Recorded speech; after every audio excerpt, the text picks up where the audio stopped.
Hey everyone, so this is going to be a video of some projects that I got finished with.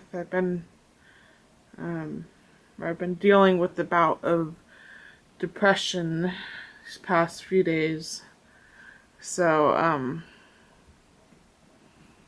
I've been in bed pretty much non-stop except for a few hours each day, and my craft table in the bedroom is like 2 feet away from my bed, so I literally crawl out of my bed, craft until I had a project done, and then crawl back into bed. So I actually accomplished a lot because I just didn't, I was either get into bed or sit on my stool at the craft table. So that's what I did. Um, so yeah. Um, I have two big boxes full of things that are for me to upcycle, and needless to say, um, both my big boxes were completely full, and I either had the option to use up what I had on my table or start a third box, and I quite frankly don't have room for a third box of upcycled things. So I had a jar on my table, and I had 4 custard cups, so from my Nana. So I decided to go ahead and make pin cushions and a tea light. So this would be the first pin cushion that I did, and this was I don't know what it was. It was something Shay gave me. It was a square of fabric. This isn't a fabric I'd use for a napkin, but it was napkin shaped, so it could be a napkin. And then Shay also gave me these blue ribbon roses that I put along the side, and then this fabric on the bottom. This is one of my mother's shirts, and this shirt had 2 layers. It had this plain, not so special under layer blue piece of fabric, and then it had this this lacy. To me, it looks like lace. This lacy type of fabric. So I use the undershirt is the base fabric because this has holes in it, and then I put the lacy fabric on top. And then this was a flower that I made, and I've got a tutorial for it. It's like, I want to say it's called wired ribbon roses or wired ribbon rosettes, one of the two. But I have a playlist, a flower playlist tutorial, so you can easily find it. Just go to flower tutorials. And I was really excited to use one of these flowers because I don't often make projects that use these vibrant colors. So, and then I decided that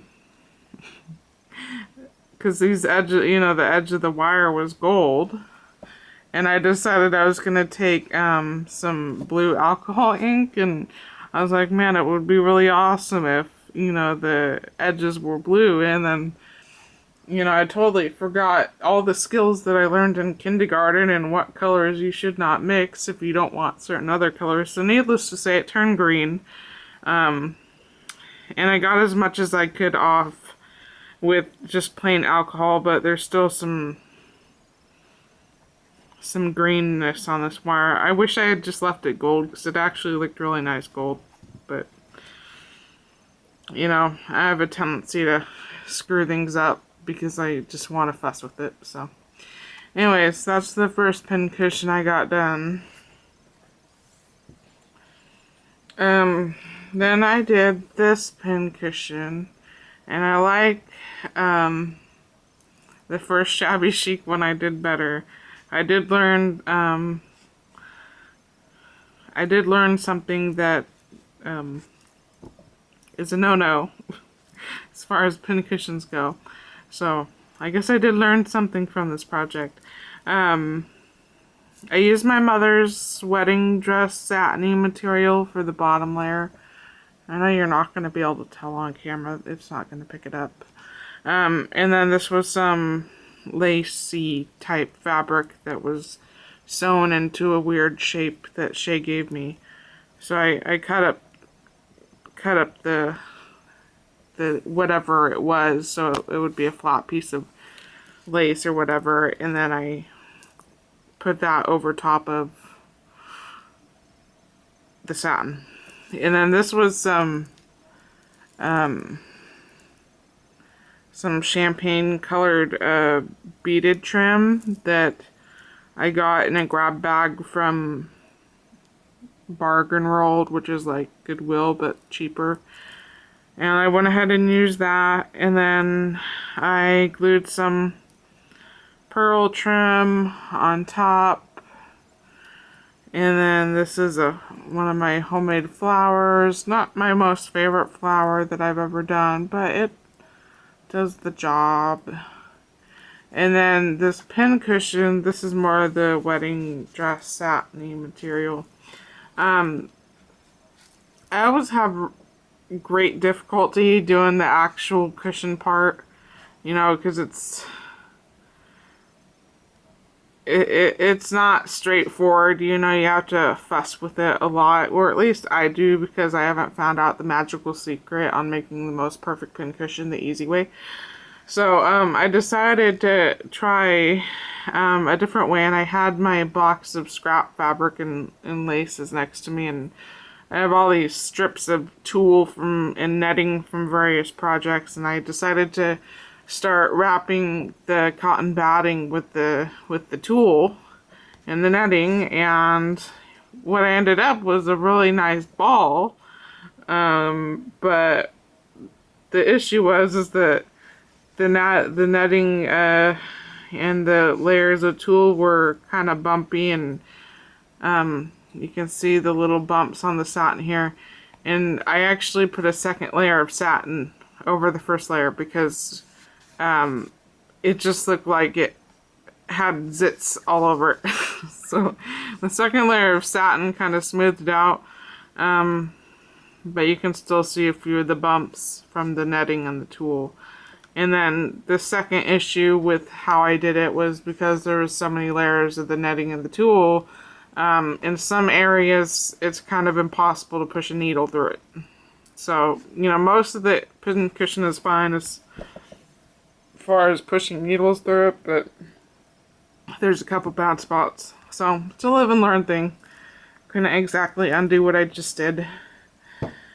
Okay, so then I made a third pin cushion, and I would have made a fourth pin cushion because I had 4 custard cups, but I ran out of E6000, so and I have to have the E6000 in order to attach the bottom fabric to the glass. So anyways, this was another one of my mother's shirts, and I absolutely fell in love with the fabric.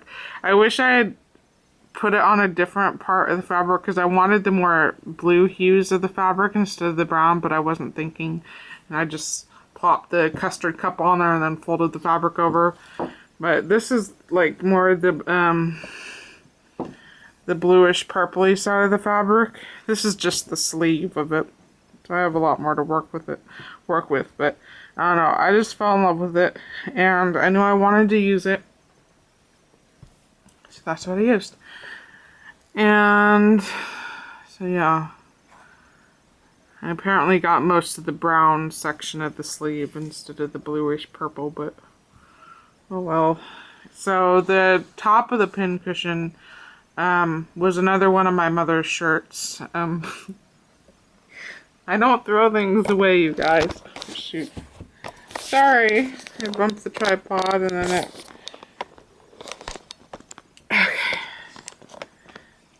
Okay. So, this pin cushion actually turned out really well. Like, this pin cushion was too soft, and this one's too hard, but this one was perfect. I was really proud of myself. So, yeah, this was another one of my mother's shirts. And then, I don't really have a lot of trims and stuff that would work well with,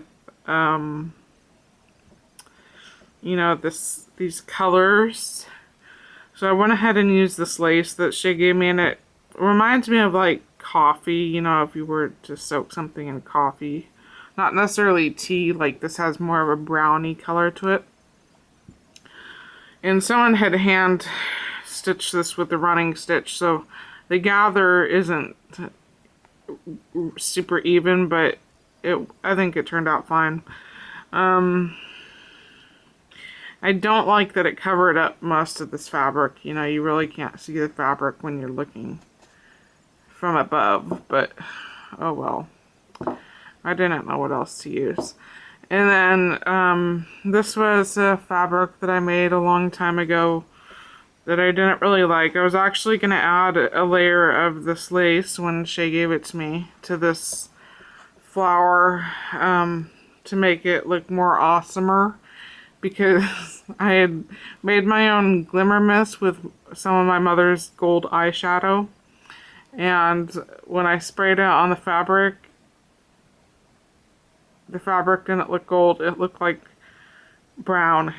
So needless to say, it wasn't my favorite glimmer mist I've ever made, but oh well. But I thought the flower, you know, kind of worked with it, and like I said, I really don't have a lot of things to go with this color scheme. And I couldn't find any like sheer thin fabrics that were like bluish or purplish, or, you know, because I don't want a pattern for the cushion part. That's why all these are just, you know, one color on top. I just don't like patterns for the cushion. I don't know what to tell you. Okay, so the first thing I made was with a gravy jar. It was one of the things sitting on my table. I suppose I should wind this up a smidgens. So I made a baby girl tea light, and I'm really proud of how it came out.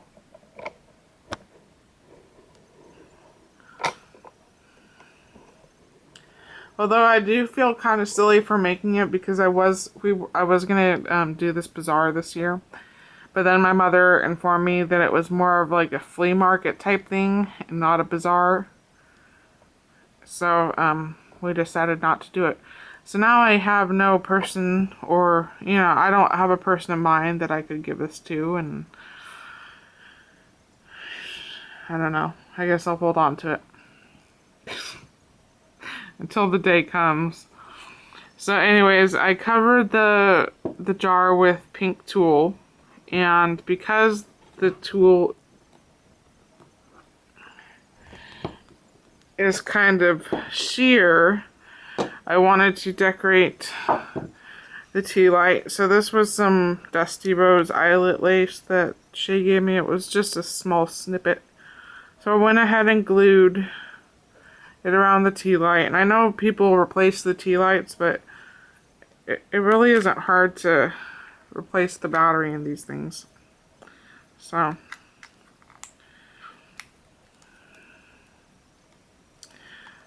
yeah, that just goes in there. I don't make swings for my tea lights. I don't see what the purpose is. So then this was some eyelash yarn that I tied around the rim. And then this was, this is instant paper mache. I used my clay molds, and I used instant paper mache instead of clay. And I painted them pink, and then I did a light coat of Sweet Pea Martha Stewart paint. And I think it turned out really cute. So I put the baby buggy on the front, and then there's the lamb, and then there's a baby booty. And then, you know, the lid is pretty simple. I just painted it with paint and Mod Podge. And then this was a excuse me, a snow globe I had bought like a month ago to use on a jar. Now I have an excuse to buy decorative items at the Dollar Tree, because I'm not really a big decoration person. I don't know. I'd rather buy something functional. But now I have an excuse to buy all these cute little statue things that the Dollar Tree carries because I know I can put them on top of jars. So that's why I bought the snow globe, and I don't know, I think it would be a really cute nightlight for a little girl or for a little baby. A little girl baby.